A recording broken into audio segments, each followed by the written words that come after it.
And now, let's check in and see if Charlie K1GZL is on frequency to bring us up to date on the latest 40-meter band propagation. Charlie's QTH is up in the North New Hampshire area, near the Canadian border, about 4 miles from there. Charlie, got a copy? Yes, Jim, beautiful. You're peaking 20 over 9 direct, and hope you're copying me, K1GZL. Roger, Charlie. I have 10 over on you right at the moment. So how's the weather been up that way? Cloudy. We just got over a 7-inch snowstorm the day before yesterday. Now it is overcast. Yesterday we had a low of 0 and a high of only 10, plus 10 Fahrenheit, of course. And today it was 10 degrees at midnight last night, and now it's 29 degrees. Overcast, low-hanging clouds, stratocumulus, and we're expecting a little bit of possible light rain toward morning, then more serious after a real warm day tomorrow, going up to the upper 40s. The normal high is 17, 18 degrees. We go into winter storm watch, which means probably a good solid ice storm here, and that has me a little bit nervous. You asked about propagation. This morning I was working Ian, VK3 Mike Oscar. He's about 55 miles northwest of Melbourne, Australia, and I've got just a couple seconds of Ian this morning recorded on this 10th of January 2019, and here at the end. Thanks for being on, and I shall be here tomorrow. So 73 all round. Wish you all a very good day. K1GZL and company 73 from Lake Kilo 3 Mike Oscar. That is the conditions this morning, Jim. Go ahead.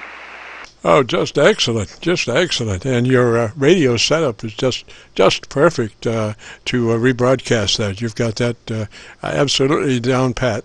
I wanted to ask you now, essentially, you have a 3-element beam coming off that hill. And what is the direction? Are those elements running north, south, east, west? What's the angle of the dangle on that beam antenna? Well, the general idea of it's a 3-element diamond-shaped quad. Diamond-shaped quad, of course, the reflector in the back and the director out in front of the driven element. And they're firing at about 245, 250 degrees. And Ian is down at 275, 275, 276. So I'm 30 degrees south of Ian. I'm not aimed at Australia. I never have been on 40. I have been on 20, pretty close, but not on 40. So I'm stuck with that direction. The only thing that's helping me is the lower angle I must be getting by firing off of this small mountain here, as we are up at 2,030 feet above sea level. Jim, go ahead.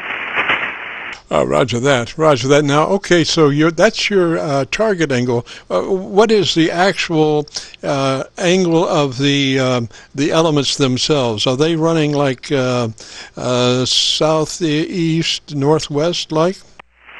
Roger, exactly. North, the west. And then the line goes,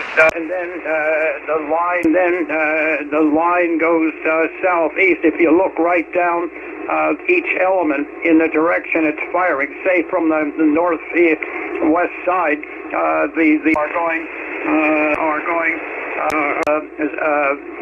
going south east and up to northwest. Where I'm viewing it in this particular case from the northwest side. So I'm broadside, the opposite direction, of course, directly out to the west, southwest, Jim, almost directly southwest. Go ahead.